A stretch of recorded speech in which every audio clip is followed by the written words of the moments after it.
আজ পবিত্র শবে মেরাজ। মেরাজ অর্থ হলো ঊর্ধ্বগমন। লাইলাতুল মেরাজ বা মেরাজের রজনী মূলত শবে মেরাজ হিসেবে আখ্যায়িত।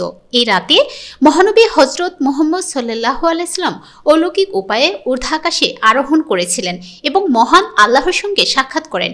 এই সফরে নবীজিকে 3টি উপহার দেওয়া হয়: 5 ওয়াক্ত নামাজ, সূরা বাকারার শেষ আয়াতগুলো এবং এই উম্মতের যারা শিরক থেকে বেঁচে থেকে মৃত্যুবরণ করবে তাদের গুনাহগুলো মাফ করে দেওয়ার ঘোষণা দেওয়া হয়। জানা যায় মহানবী সাল্লাল্লাহু আলাইহি সাল্লাম কর্তৃক সশরীরে সজ্ঞানে জাগ্রত অবস্থায় জিবরাইল আলাইহিস সালাম ও মিকাইল আলাইহিস সালাম এর সঙ্গে বিশেষ বাহন বোরাকের মাধ্যমে মেরাজের রাতে সফর করেন। তিনি মসজিদুল হারাম থেকে মসজিদুল আকসা হয়ে প্রথম আসমানে গমন করেন।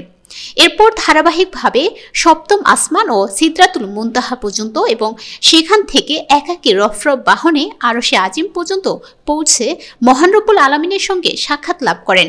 পাশাপাশি জান্নাত জাহান্নাম পরিদর্শন করে পৃথিবীতে ফিরে আসেন। ইসলামের মেরাজের বিশেষ গুরুত্ব আছে, কেননা এই মেরাজের মাধ্যমেই নামাজ মুসলমানদের জন্য অত্যাবশ্যক অর্থাৎ ফরজ নির্ধারণ করা হয়। এই মেরাজের মাধ্যমেই দৈনিক 5 ওয়াক্ত নামাজের বিধান নির্দিষ্ট করা হয়। এই সফরে নবীজিকে জান্নাত জাহান্নামে ভ্রমণও করানো হয়।